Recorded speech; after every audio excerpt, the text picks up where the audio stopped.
Welcome back to the channel, guys. Alright, well,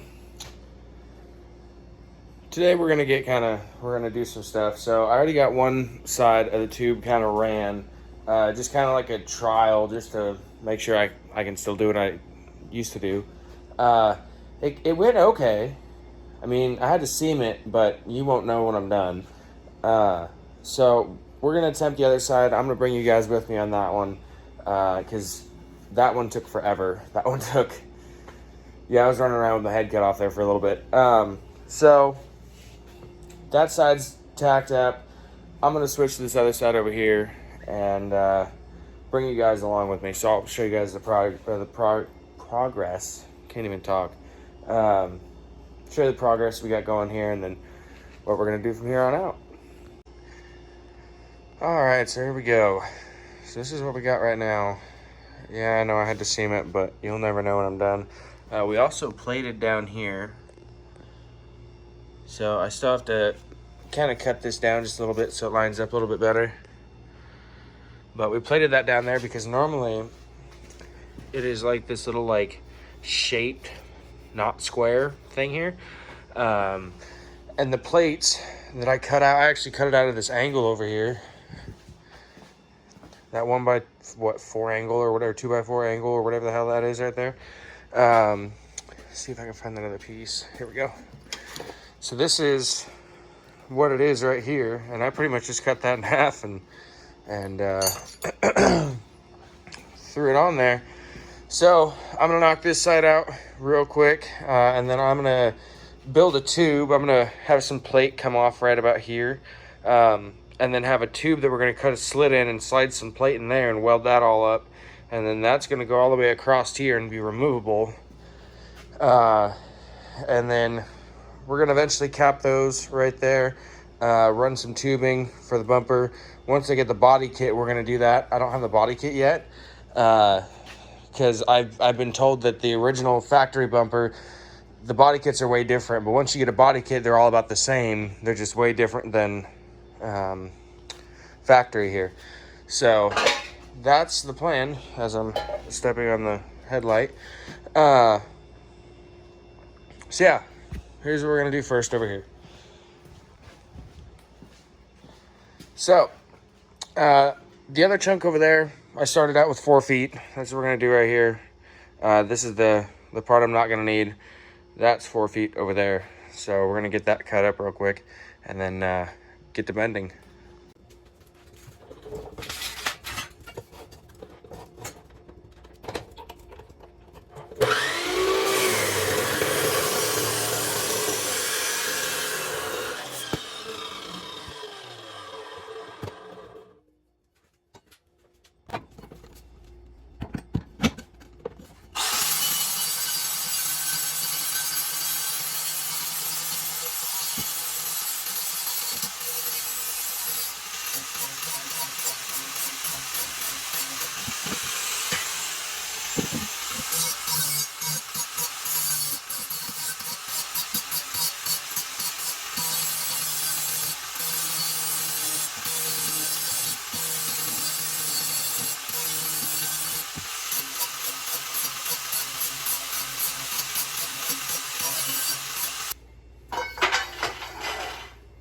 Alright guys, for this one we're going to be using the Rogue Fabrication bender. I've had this thing for a couple years now and it is awesome. Hands down the best bender I've ever bought. Good price, excellent quality. And it has a die holder or a tube holder here that just aluminum block, and it does amazing. Doesn't slip, easy to get measurements off of. It's perfect, love it. So this first bend is pretty easy. We're just gonna put the block right at the top, right at the front of the tube there. So normally, wherever we'd want our bend to start, we'd have to go 7.5 inches from where we want our bend to start out, so you can put it out the outside of this block here, because that's just the measurement that this bender comes out to be. So every bender is a little different. This one's 7.5. So we're gonna bend this one here to 60 degrees and then go see what it looks like on the car.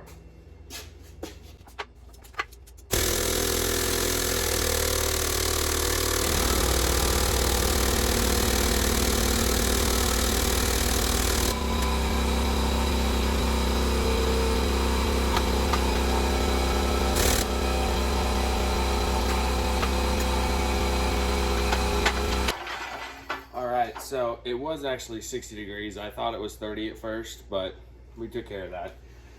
So we went ahead and bent it up to 60 degrees. Now comes the fun part. So we have to do, it comes off the car like this, right? So we need to bring this piece and go down. So the issue with that is the bends are so close to each other. There's 5 1/4 inches between bends. So 5 1/4 inches up from the end of this bend, this is gonna start bending. Well, the limitations of this bender are 7 1/2 inches. So what we're gonna have to do, we're gonna have to cut it and splice it regardless, no matter if I mess it up or not. So what we're gonna do is just pull this clamp off. So pretty much what you wanna do, you wanna bring the clamp directly up to the bend as far as you can, but since you have to splice it, you wanna make sure you have enough room in there for some splice material.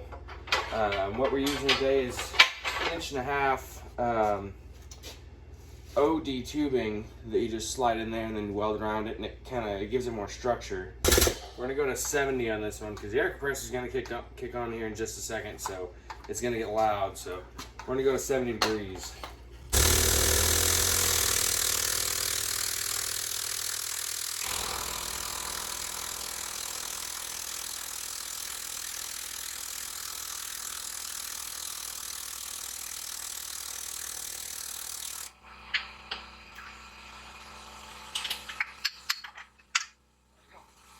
Alright guys, so we're going to weld this up real quick. I did a couple modifications. I cut this down just a little bit because it was about 1/4 inch off from the other one over there. So we are going to, got all that taken care of there. I'm going to throw some beads on this thing real quick. I'm going to take you guys along with me.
Now that we got the whole thing welded up, you might ask why we did tacks right here. So we did the tacks because there's a splice in here. So there's a tube inside of here acting as like a, I don't know, I guess you call it like a reinforcement type of deal. Kind of keeps them aligned and gives them something to really melt to. So I tacked it to make sure I was getting all the way in there in that crease and filling it up. The only reason we had to do that is because my bender won't bend this close together. My bender only does 7 1/2. This is like 5 1/4, so I had to. So now we'll kind of grind that smooth, and hopefully you'll never see it. And then we'll wire wheel these guys off here, and that'll probably, hopefully, be it for tonight. We're going to be building some more tubes. The radiator goes right here. And I'm going to bring a tube out here and 90 it down to there. kind of give that some support. We'll have a tube coming from, we'll build a plate off right here, put a hole in that, run a tube all the way across to the other side over there, and bolt the tube in right behind the radiator, and then run tabs up to the radiator post to catch them. And then we're going to plate, like I said, the front here. And yeah, that should be a done deal. So, alright guys, so we just finished up welding that one up. This is the finished product right here. So yeah, like I said, we're gonna get that bar ran across, and then those other two bars ran from the tube up there down to the bumper, or not the bumper, but the front of the frame here. So yeah, hopefully next time, like I said, you guys see this car, this thing will be all done up. I'm gonna do a couple things off camera, run some little brace bars here and there. Good news is I do have some camera equipment coming, so make this just a little bit easier and come out just a little bit better. So yeah, next time you guys see this car, hopefully it'll be ready to put an LS into it. And I'm gonna take that T5 and get it cleaned up and get it ready to go in. We still need a clutch, we need fuel system. Yeah, but we'll be ordering the LS swap kit tomorrow, and see how long. Hopefully that'll get here in a decent time. Hopefully it doesn't take months, you know. So yeah, all right guys, well, if you liked the video, make sure to give it a thumbs up. Make sure to put a comment down below what you guys thought. Maybe throw some input on the car. What do you guys want to see? You know, I mean, we have a pretty dead set plan, but you know, I want to see where your guys' heads are going. So make sure to subscribe to the channel and put your little notification thing on so you guys can keep follow on this build here. So hopefully we'll be putting videos out pretty regularly to get this car done. I got quite a bit more work to do, so we'll see you guys next time. Stay safe and keep it America.